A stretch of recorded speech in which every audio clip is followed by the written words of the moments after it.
You guys are beautiful, by the way. I can't wait to hear more poems. Anywho, this poem is called 21.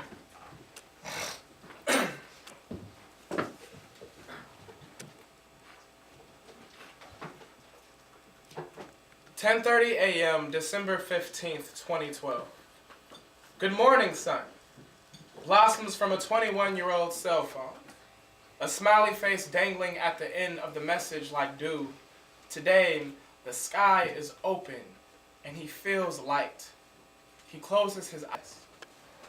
11:30 p.m., March 2nd, 2011.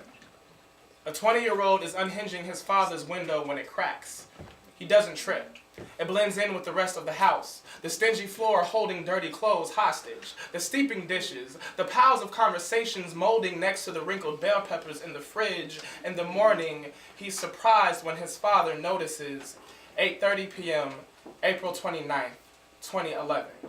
A 19-year-old does a poem about his father and learns the meaning of forgiveness in front of thousands. Everything is a blur.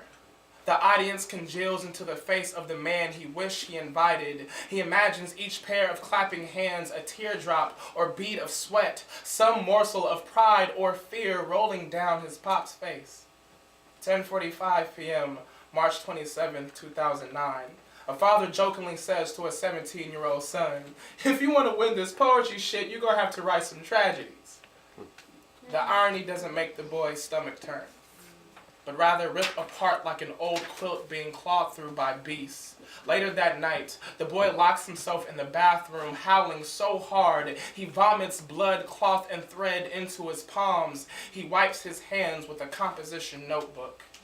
Sometime after school, 2009, "You a sorry-ass dad," shouts a 17-year-old. "Shit, I know that. I couldn't even get you to like girls," the father shouts back.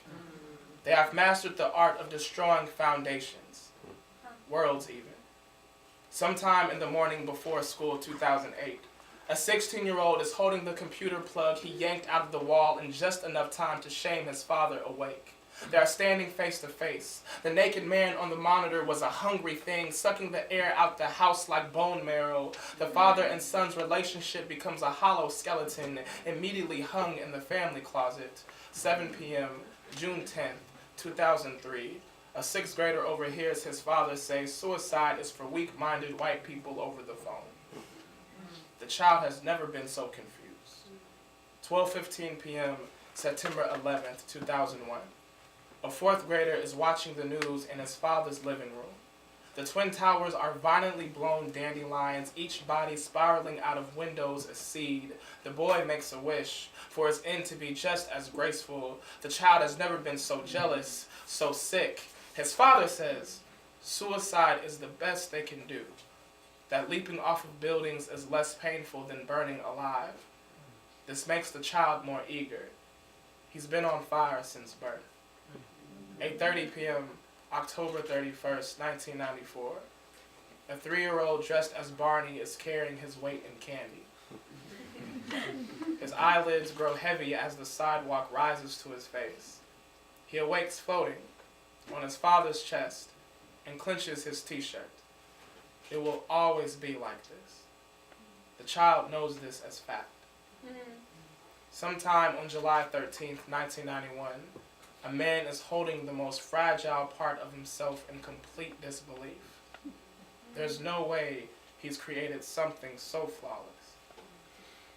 Thank you.